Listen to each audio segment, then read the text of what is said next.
E nós estamos de volta com Boa Noite, Elias Neto, aqui pela TV Cidade Verde. Um grande abraço para você que nos acompanha em todo o estado de Mato Grosso, por meio das nossas emissoras, também pelo YouTube e pelo Facebook da Cidade Verde. Abraço para você, viu? Sempre um prazer estar aqui falando, batendo esse papo bem descontraído, como se estivéssemos na sala da sua casa aí, conversando ao seu lado, no seu sofá, tá? Obrigado pelo carinho e obrigado pela audiência. Já coloca aí a imagem do nosso entrevistado desta noite. Aí está. O entrevistado de hoje é advogado com formação acadêmica e experiência na área jurídica.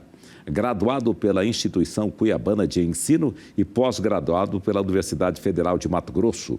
Atua há 6 anos com destaque pela dedicação e visão estratégica. Fundou seu próprio escritório de advocacia, atualmente em processo de fusão com outras firmas para expansão das áreas de atuação.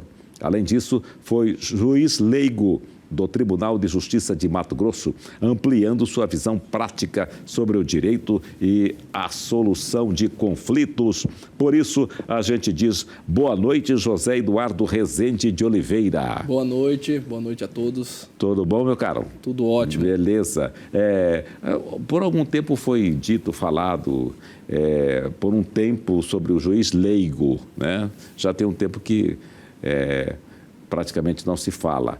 Ainda existe o juiz leigo? Continua em função? Como é que está? Você continua sendo ou não? Você foi? Continuo. Continua. Atualmente ainda existe a figura do juiz leigo. Somos profissionais que atuam no juizado especial, especificamente, atuando em causas com valores até 40 salários mínimos e perante a Fazenda Pública com ações até 60 salários mínimos. E no juizado criminal com penas até 2 anos. Então, é uma atividade que ainda está em voga no Tribunal de Justiça, não só aqui em Mato Grosso, como em outros estados também. Ela veio para agilizar essa questão de pequenos problemas, né? Crimes de pequena monta, vamos dizer assim. Exatamente. Né? A gente atua como um longa-manos do juiz togado, né? Na tentativa de dar maior celeridade a esses processos que tramitam no juizado especial, são de pequenas montas, e não são tão complexos assim que exige a necessidade de perto de um juiz togado. Você falou um termo aí que eu nunca tinha ouvido, é um termo jurídico, né? Como é que é? Longa-mana? É um longa-manos do juiz. Longa-manos. Longa-manos quer dizer um extensor do juiz. Uma extensão do trabalho do juiz. Exatamente. Aquele que, justamente para você não ter que puxar um juiz lá de toga, né? Exatamente. Para ir lá para pequenas causas ou coisa parecida, mas ele já tem alguém que conhece do assunto, sabe, já estudou, entretanto, é conhecido como leigo. Exatamente. Existe até uma discussão sobre a terminologia, né, da palavra leigo. Exatamente. Mas, exatamente, a gente faz essas funções e aí os nossos projetos de sentença são homologados por um juiz togado, um juiz de carreira. Certo. Então, a gente faz o trabalho, ele faz a análise do projeto de sentença e homologa ou não esse projeto de sentença elaborado pelo juiz leigo. Sim. Agora, falando sobre direito do consumidor, nós vamos falar especificamente sobre as pessoas que compram passagem, né? Exato. Pois é, mas assim, em linhas gerais, o que seria o direito do consumidor? Bom, o direito do consumidor ele está atrelado a toda atividade comercial que é realizada ou fornecida por uma empresa, ou uma atividade comercial que um consumidor, propriamente dito, realiza durante todos os dias, todos os anos. O direito do consumidor está para resguardar não só o consumidor que realiza essa compra direta, que faz essas atividades comerciais do dia a dia, bem como para elencar parâmetros para os fornecedores, seja de serviço ou de produtos. Então, ele serve para dar esse amparo e esse suporte nessa atividade econômica. E como é que está atualmente o direito do consumidor? Muito bom. A gente tem tido recentemente políticas públicas que têm dado mais ênfase ao direito do consumidor e aumentando cada vez mais esse resguardo necessário, principalmente para aquelas pessoas que não têm como podemos dizer, uma instrução elevada.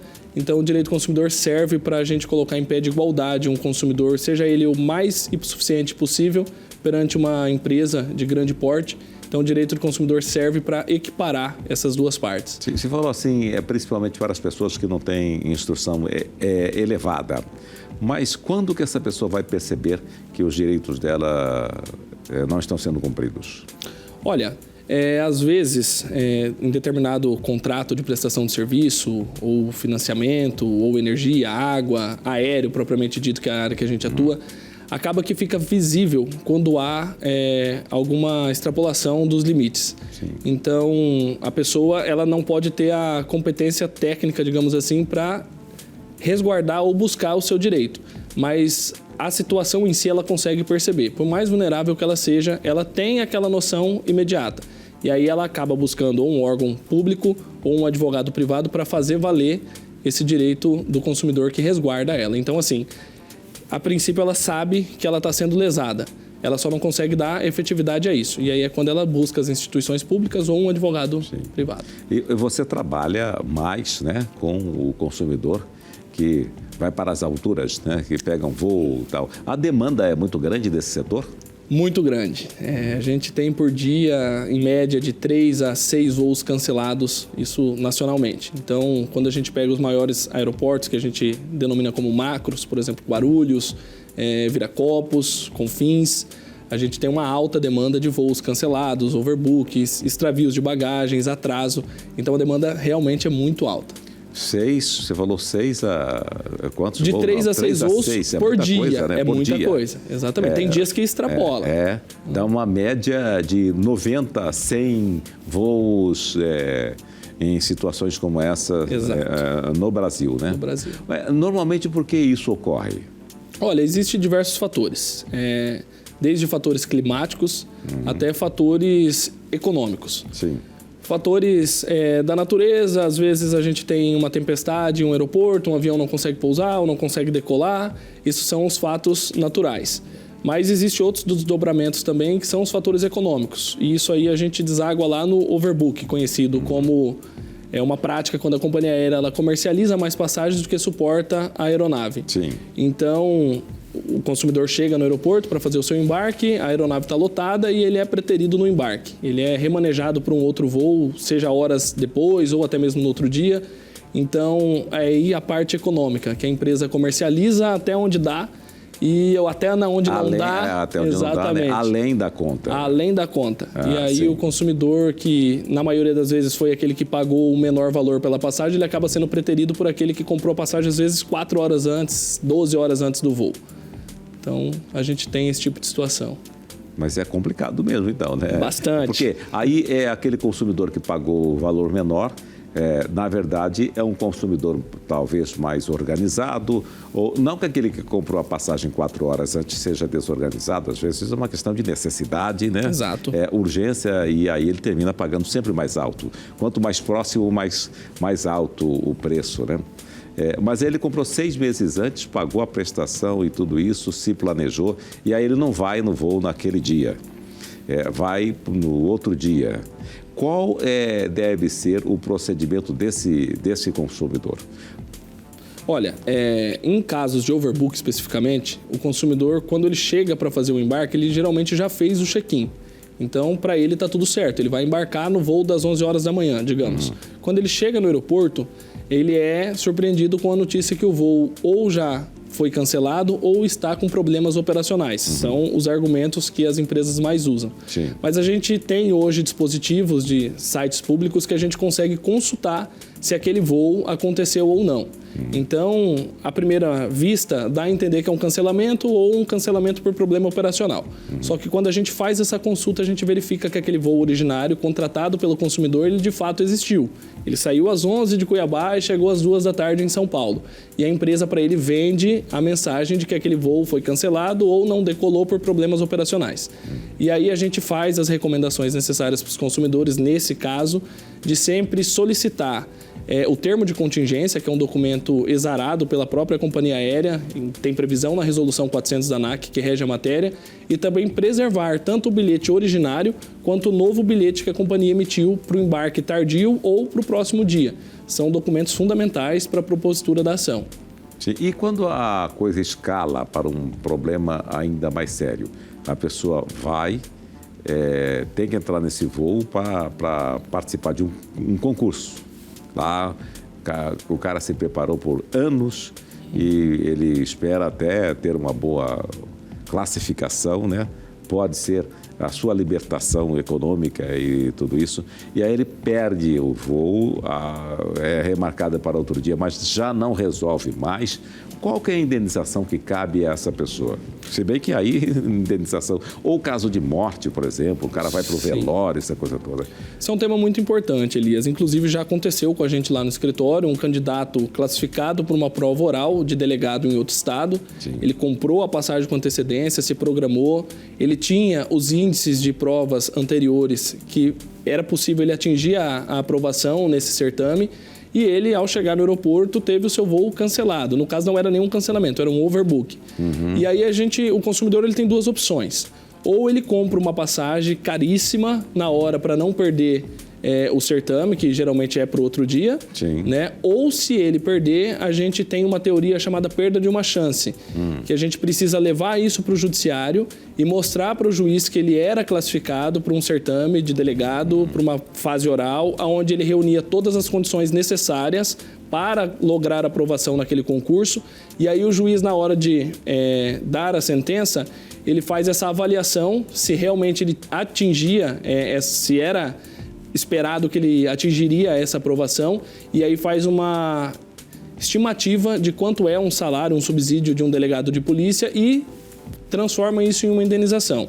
Esse caso em específico nosso, o candidato não tinha recursos financeiros para comprar outra passagem, então ele acabou perdendo o certame, interpôs recurso administrativo, não ganhou, não conseguiu, e ele acabou ficando de fora e era um candidato que reunia condições de aprovação.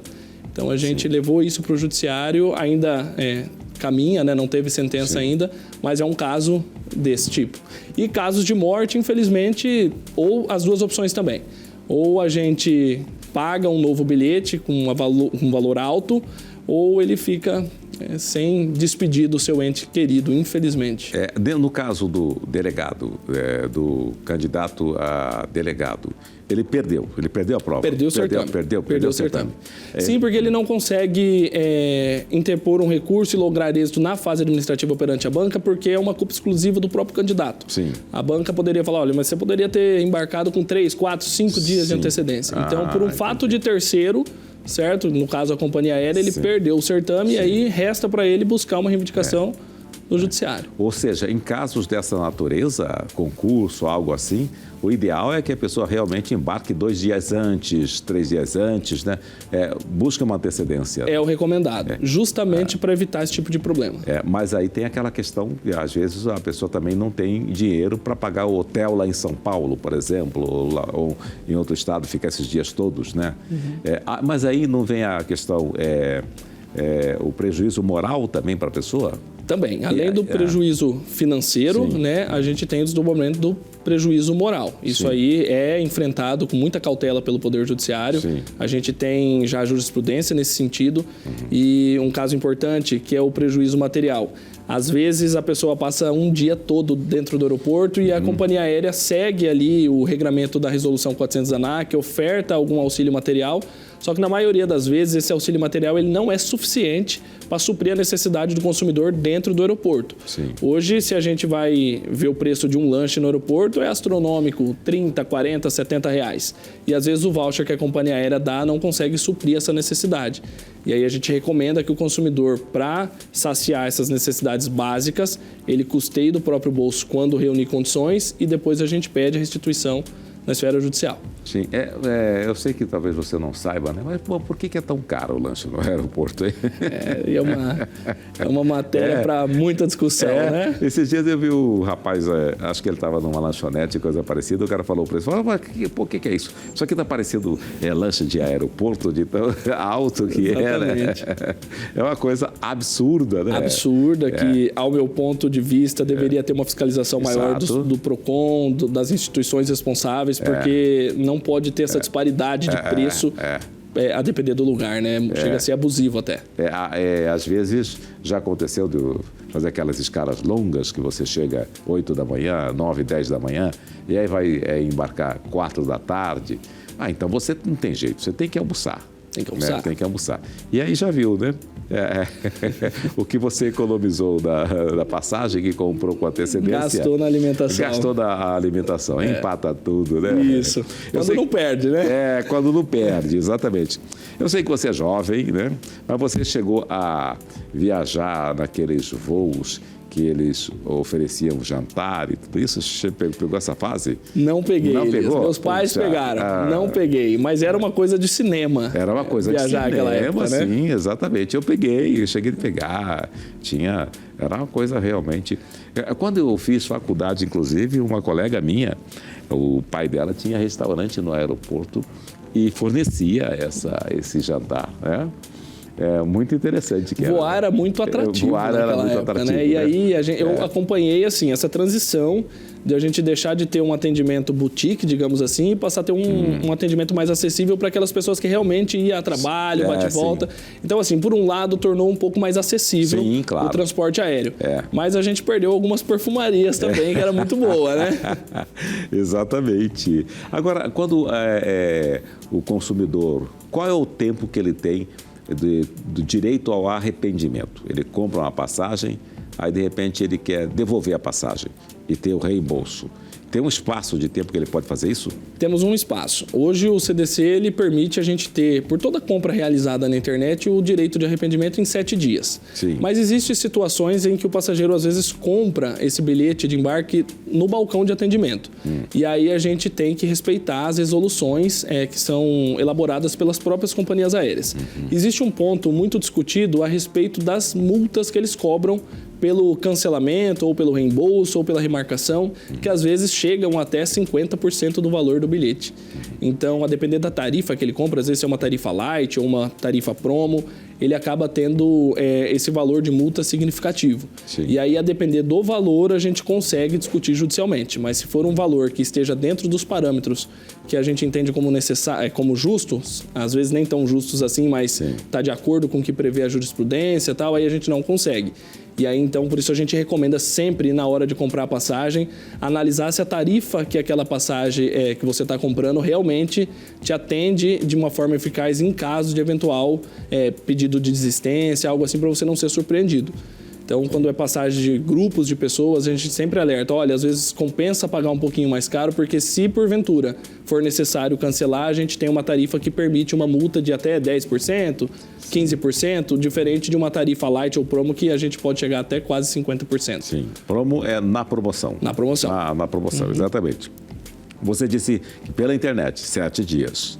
Aí caso eu vá lá no balcão para comprar essa passagem, e aí são quantos dias? Aí muda porque a gente não teria a figura da compra virtual. A compra está sendo realizada em loco, né, presencialmente. Então, ali o consumidor tem acesso, não que na esfera virtual ele não tenha, mas ali ele tem a possibilidade de ser atendido por um preposto da empresa, então ele pode esclarecer as dúvidas. A gente muda um pouco esse cenário dos 7 dias, mas as tarifas também continuam sendo aplicadas da mesma forma. Então, a gente recomenda sempre que analise, porque às vezes você pensa que está economizando, mas se porventura você necessitar de um cancelamento ou uma remarcação, você pode sofrer algum prejuízo. Quando você diz que muda, ele não terá esses 7 dias? Não vai ter os 7 dias. Não vai ter os 7 dias. Não vai ter os 7 dias, exatamente. Ele vai poder pleitear a remarcação, a devolução, tranquilamente, mas aí vai ser aplicado na íntegra as multas estabelecidas pelas E essa questão da remarcação, por exemplo, qual que é o prazo? Ainda permanece aquele prazo? Antigamente era assim, você teria que avisar, acho que 24 horas antes, com antecedência. Caso você tenha um problema. Bom, eu marco uma passagem para quinta-feira, mas aí na quarta-feira eu percebo que tem algum problema, eu tenho que remarcar essa passagem. São 24 horas de antecedência? Sim, e a resolução também aplica esse prazo para as companhias aéreas também quando vai remarcar o seu voo.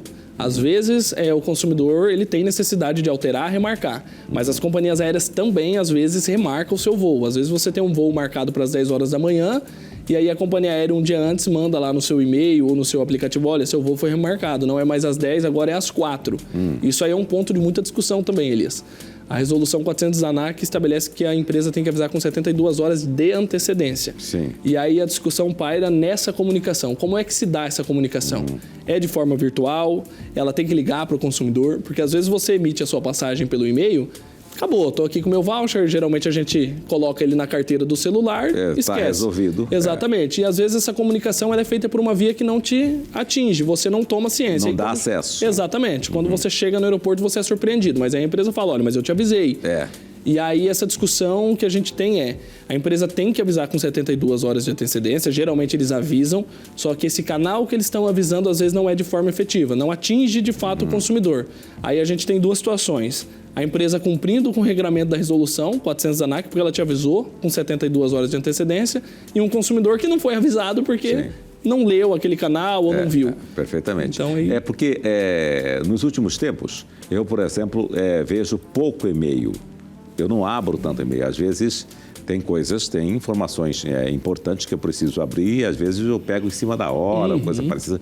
Já perdi algumas informações, não de passagens, mas da universidade mesmo, essa coisa toda, né? E a gente vê muito mais as mensagens que chegam pelo WhatsApp. Essas companhias, elas não precisavam se adequar, ser um pouco também mais ágil nesse sentido? Com certeza. Inclusive, eu sou defensor dessa tese que hoje eu acredito que o meio de comunicação mais efetivo que a gente tem é o WhatsApp. Sim. O e-mail, às vezes, para você mandar uma cadeia maior de documentação, ele é necessário, um drive, mas o canal de comunicação que a gente tem instantâneo hoje é o WhatsApp. Exato. E talvez já seria a hora de começar a levantar estudos a respeito também dessa comunicação, para a gente ter um padrão de comunicação. Porque a empresa está cumprindo com o que a resolução estabelece, mas não está sendo de forma efetiva. Então, talvez se a gente tivesse alguma política, algum regramento para transformar essa comunicação em um meio que ele é instantâneo, que ele consiga atingir o consumidor, seria muito importante. Eu, particularmente, também, tudo que é urgente está no meu WhatsApp. Sim. Tudo que é paralelo ou não tão urgente assim está no e-mail, está em outra pasta. Sim. Então, o acesso instantâneo hoje, acredito que da maioria dos cidadãos é o WhatsApp. Por exemplo, eu envio documentos de 20 páginas, 100 páginas, às vezes. Hoje a gente já tem uma capacidade muito maior de compartilhamento no WhatsApp. Eu envio para o meu professor, para o meu orientador. Sim. Pelo WhatsApp, eu vou lá, mando no WhatsApp. Às vezes é que dá algum probleminha, ele pede, a pessoa pede. Há poucos dias eu mandei um material para correção, né? Para revisão, né? E aí a pessoa falou, está meio complicado aqui, manda pelo e-mail. Aí você manda pelo e-mail. Ou, às vezes, você precisa mandar imagens. É uma coisa pesada, muitas fotos, coisa e tal. Aí você vai lá e coloca ele, envelopa ele, bota lá no e-mail. Ainda assim, você manda uma mensagem no WhatsApp. No WhatsApp. Eu acabei de te encaminhar o e-mail. Dá uma olhada lá, Exatamente. Né? Aí a pessoa vai lá e olha. Igual do tempo, também não é do seu tempo, do tempo do fax, né? Você já ouviu falar em fax? Já vi meu pai trabalhar muito com fax. Tô achando que seu pai tem minha idade. Aí. Então, você mandava o fax e aí você pegava o telefone. Mandei um fax para você, já olhou aí? Exatamente. É uma forma de se cercar, né? Sim. E as coisas vão evoluindo naturalmente também, né? Por exemplo, o WhatsApp, antigamente, na fase embrionária dele, você mandava um arquivo, você abria o arquivo, ele estava todo desconfigurado. Hoje não, hoje você já tem capacidade de maior número de páginas, de documentos. Sim, exatamente. Agora, o consumidor perde o direito do cancelamento caso ele não esteja na janela de 24 horas, ele perde o direito, ele perde a passagem? Olha, também é discutível, porque a gente estaria diante de um enriquecimento sem causa, ou um enriquecimento ilícito por parte da companhia aérea, porque ela recebeu, mas não prestou, ou na verdade prestou o serviço, só que aquele consumidor em específico não usufruiu.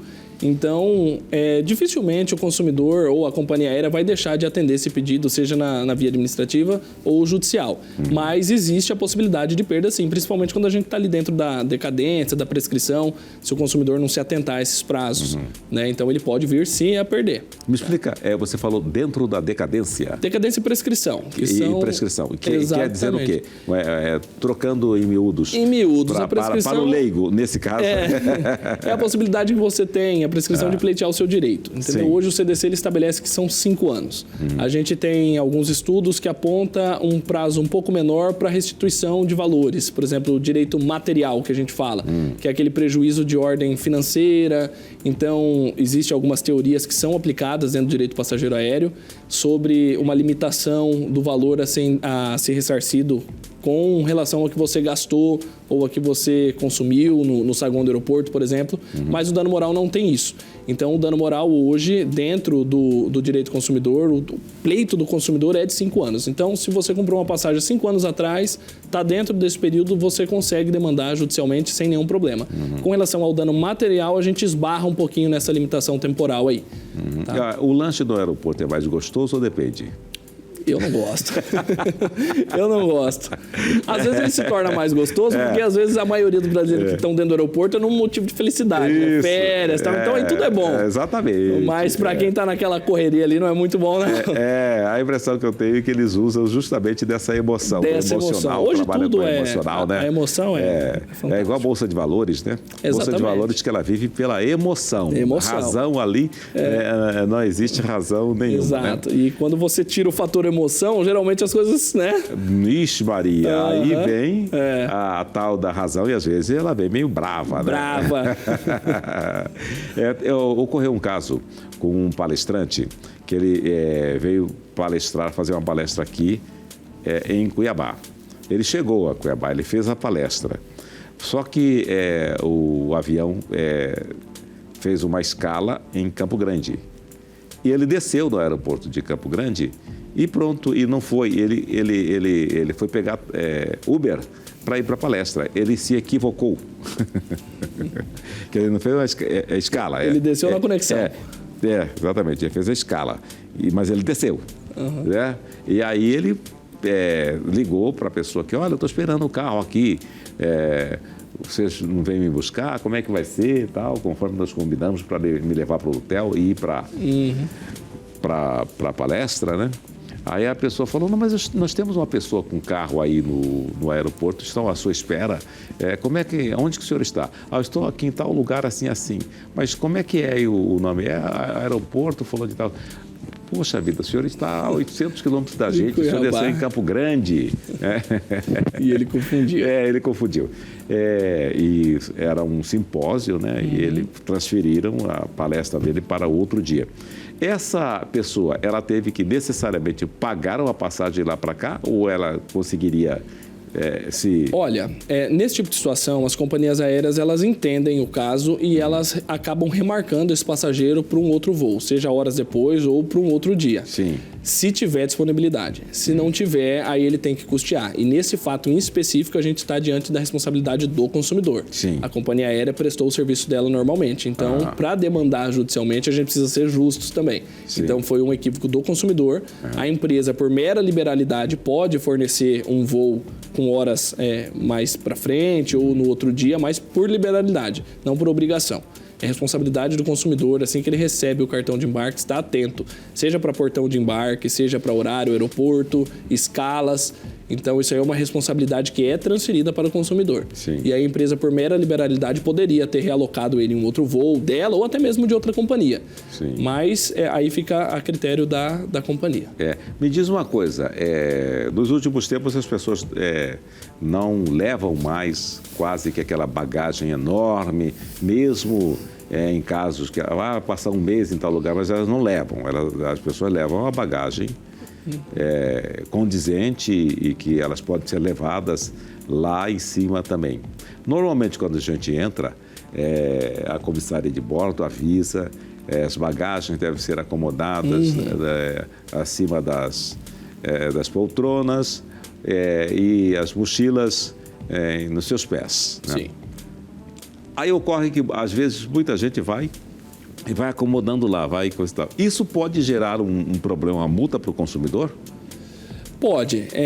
Geralmente, como as aeronaves estão sempre lotadas, você, ao emitir o seu bilhete, você tem direito, né, a mochila e uma bagagem de bordo, que são com aquelas limitações. Então, você vai entrar no avião, vai acomodar ela na parte superior, tranquilo. Não sei se já aconteceu com você, mas deve ter acontecido com várias pessoas que viajam. Às vezes tem uma comissária ali na entrada do avião, olha, despacha sua bagagem sem custo. Certo? Exato. Então, eles têm um sistema que já faz essa contagem de quantas bagagens já entraram no avião, se ainda existe espaço suficiente. Se não tiver, você despacha sua bagagem sem custo. Lembrando que você não é obrigado a despachar. Mas você também, por uma cortesia pessoal, pode, né? Não, estou entendendo, estou vendo que a aeronave está lotada, eu vou despachar. A partir do momento que você faz esse despache da bagagem, você está transferindo a responsabilidade para a companhia aérea. Sim. Bagagens que te acompanham dentro do avião é de sua responsabilidade. Às vezes, por exemplo, esqueci meu notebook na mochila dentro do avião, é sua responsabilidade. A bagagem está com você, está em sua posse. A partir do momento que você despacha a sua bagagem, você está transferindo a responsabilidade para a empresa. Então, quando essa comissária de bordo, olha, despachem sua bagagem sem custo adicional, você posso, né? Vou despachar, tá lotado a aeronave, despacha. A partir dali, daquele momento, a empresa se torna responsável pela sua bagagem. Então, se quando você chegar no seu destino final, sua bagagem for avariada ou ela for extraviada, você está plenamente nos seus direitos de reivindicar isso ainda no balcão de atendimento. Esse é um ponto que a gente merece dar um destaque também. As companhias aéreas, quando acontece a danificação ou extravio de bagagem, geralmente eles não ofertam para o consumidor um documento muito importante chamado RIB, Registro de Regularidade de Bagagem. Esse é um documento fundamental para a propositura de ação com relação a extravio de bagagem e danificação de bagagem, porque sem ele a gente não consegue comprovar para o juiz que de fato essa bagagem foi extraviada ou danificada. A gente precisa de um documento formal elaborado pela empresa para você conseguir comprovar isso aí. E é um documento que é estabelecido e ele tem regramento na Resolução 400 da ANAC. Então, você desembarcou da aeronave. Cadê minha bagagem? Não identifiquei ela na esteira, ou identifiquei e ela está avariada. Logo no balcão de atendimento, se a gente for um pouco mais atento, antes de sair do desembarque, existem alguns guichês de atendimento das companhias. Então, é nesse guichê que você tem e deve solicitar essa documentação, para você ter formalizado isso aí.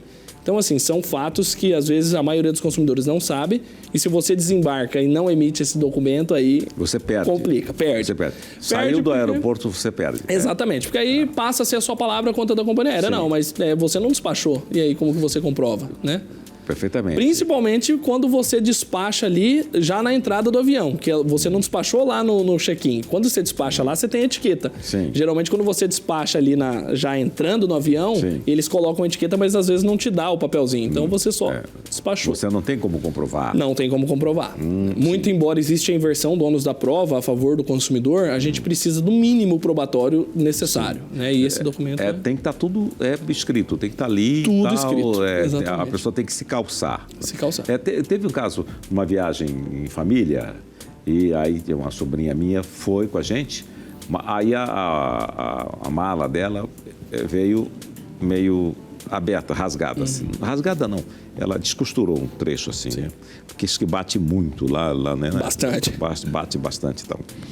Aí o rapaz lá, ele orientou, falou, olha, te dou um documento, como ela está nessa situação, pede esse conserto na hora que você chegar em Cuiabá. Nós já havíamos chegado no destino lá das férias, para você chegar em Cuiabá. E aí, de volta, que realmente ela, com aquele documento, foi até o balcão para resolver essa questão. Ele não teria que ter resolvido lá ou não? Não necessariamente. Olha, a responsabilidade, quando acontece pequenos danos nas bagagens, a responsabilidade de conserto é do aeroporto local, da onde a pessoa está retornando, da cidade natal dela. Então, por exemplo, eu venho de São Paulo para Cuiabá, ou eu estou indo de Cuiabá para São Paulo, minha bagagem é danificada minimamente. Sim. Aí não compete ao aeroporto de Guarulhos, por exemplo, fazer o conserto dessa bagagem. Então, eles vão falar a mesma coisa que falaram para sua sobrinha. Olha, retorna com a bagagem para Cuiabá e no aeroporto fim, né, que é o seu destino final, Cuiabá, o regresso, você formaliza isso lá e aí o aeroporto fica em posse dessa bagagem e faz ali o conserto necessário. E aí eles te dão alguma outra opção.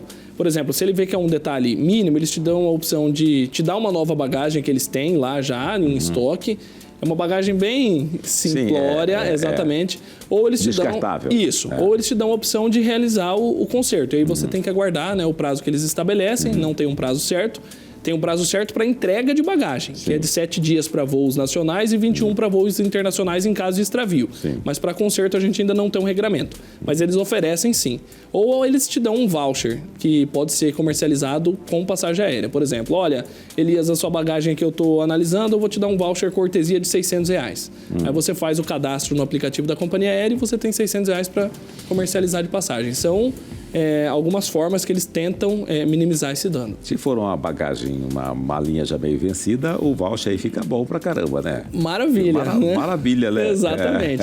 Mas o inverso também pode acontecer. Às vezes você tem uma bagagem caríssima e ela tem alguns arranhões e aí eles viram para você e falam, não, mas esses arranhões não atrapalham a funcionalidade da mala. E a segurança continua. Exatamente. Né? Exatamente.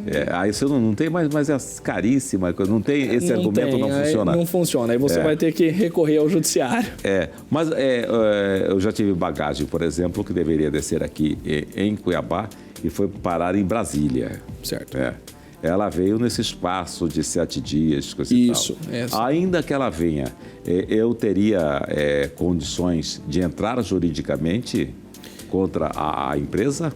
Depende do seu destino. Sim. Se você está no seu destino natal, onde você mora, Cuiabá, por exemplo, se eles entregarem dentro dos 7 dias, está de acordo com a resolução 400 da ANAC, tudo certo. Sim. Mas se você tiver no seu destino de férias, por exemplo, eu estou indo para Porto Seguro com a minha família, minha bagagem está toda lá, meus pertences pessoais estão todos lá, 7 dias acaba sendo quase o período das suas férias. Perfeitamente. Então aí é onde a gente orienta para o consumidor não fazer compras extrapoladas. Por exemplo, às vezes a pessoa despacha lá os pertences pessoal, mas ele vê que extraviou, vai lá e compra roupas caríssimas e tal. Sim. Aí quando a gente leva isso para o judiciário, o juiz também analisa, né? A gente faz esse filtro. Então assim, tô no meu destino de férias, minha bagagem foi extraviada. Eu sei que existe esse prazo de 7 dias, 21 dias para viagens internacionais. Então é resguardado para o consumidor fazer a compra desses itens pessoais que são necessários, né, para a subsistência dele, e aí depois a gente pede a restituição. Quando é casos desse tipo, a gente recomenda fazer esse pedido de restituição para a própria empresa ainda no aeroporto. Via de regra, eles acabam recompensando no valor de voucher. Olha, a gente não vai te dar em pecúnia, mas se você gastou aqui R$ 2.500, a gente dá de voucher. Aí fica a critério do consumidor aceitar ou não. Mas quando é no seu destino final, o seu destino onde você mora, aí a gente tem que respeitar os prazos. Se não chegar, aí a gente pode demandar porque já extrapolou, né? Aí a gente já está falando de um efetivo extravio de bagagem mesmo. Sim. O que quer dizer pecúnia? Dinheiro. Dinheiro. Dinheiro é pecúnia.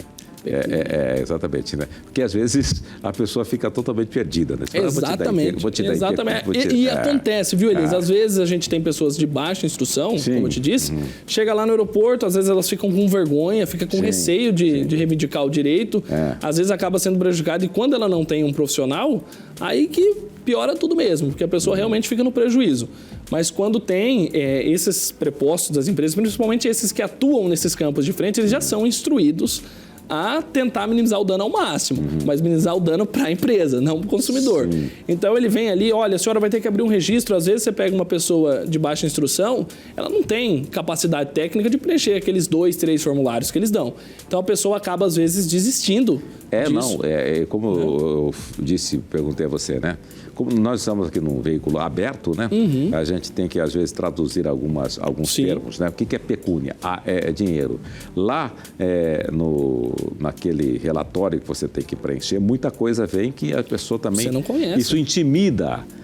Uma pessoa que não está... Às vezes, a pessoa tem até algum conhecimento, mas ela não sabe, não faz parte do dia a dia da formação dela, né? Ela tem uma formação totalmente diferente, né? Por exemplo, o próprio RIB, Registro de Regularidade de Bagagem. Se você chega em um atendente, eles vão te falar, solicita o RIB no balcão de atendimento 4. RIB? O que é isso? RIB. Entendeu? Para qualquer pessoa. Pode ser uma pessoa com instrução. Sim. Ela não tem familiaridade com essa palavra. Exatamente. Né? E às vezes aquele atendimento ele chega a ser até truculento na maioria das vezes, a depender do movimento do aeroporto. Sim. Então, o preposto da companhia aérea ele vai te falar, olha, solicita o RIB lá no balcão 7. RIB? O que é isso? Aí você olha para sua bagagem, é só um riscadinho e fala, quer saber? Vou para casa. Vou arribar nada. Exato, eu vou arribar daqui, né? Vou cair fora daqui. Exato. Vamos fazer o seguinte, vamos para o intervalo? Vamos. E daqui a pouquinho a gente volta com esse papo muito interessante para o consumidor, com o Boa Noite Elias Neto, falando sobre essa questão de quem gosta de voar, tá? Até daqui a pouquinho.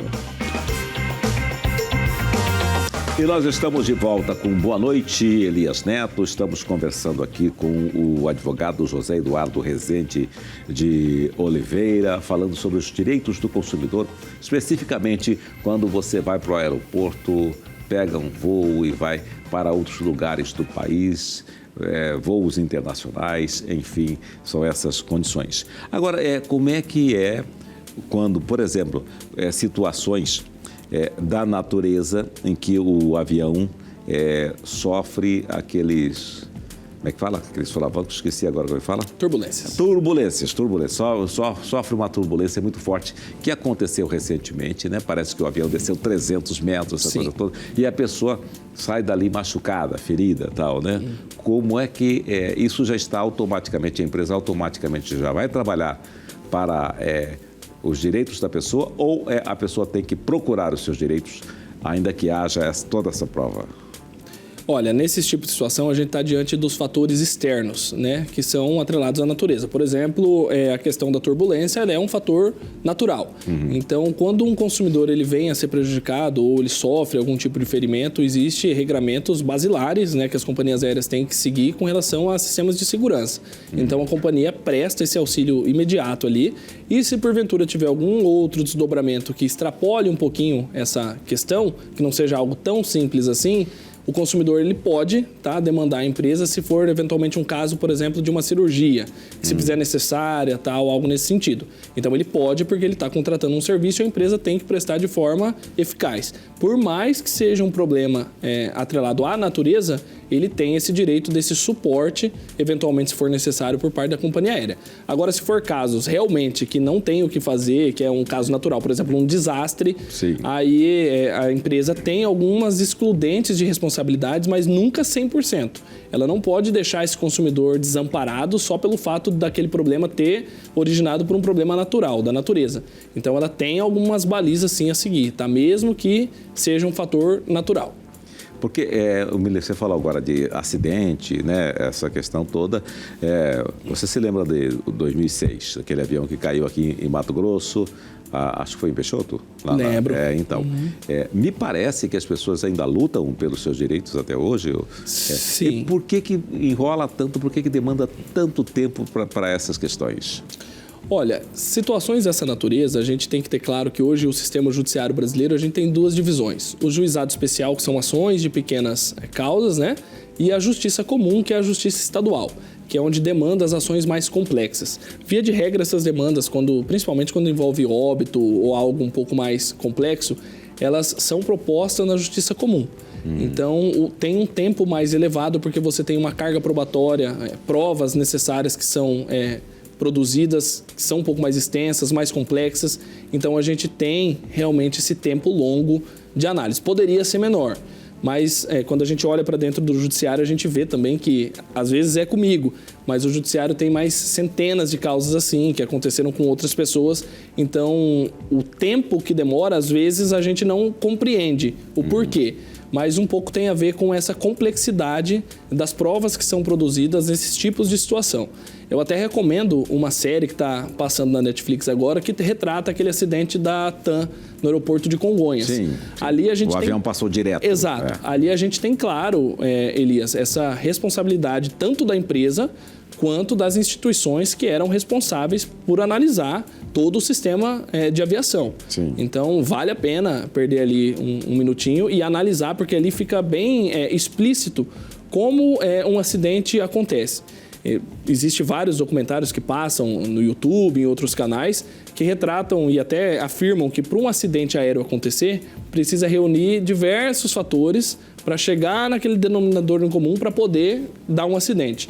Só que esses fatores em si, isolado ou conjuntamente, ele tem atribuições a certas pessoas. Por exemplo, a companhia aérea que não faz a revisão necessária, ou faz aquela revisão mínima só para poder ter a validade para continuar voando. Tem a responsabilidade das instituições que são responsáveis por cuidar e ver se a empresa está cumprindo com o que é estabelecido. Então, é uma cadeia de pessoas que se tornam responsáveis por uma tragédia dessa.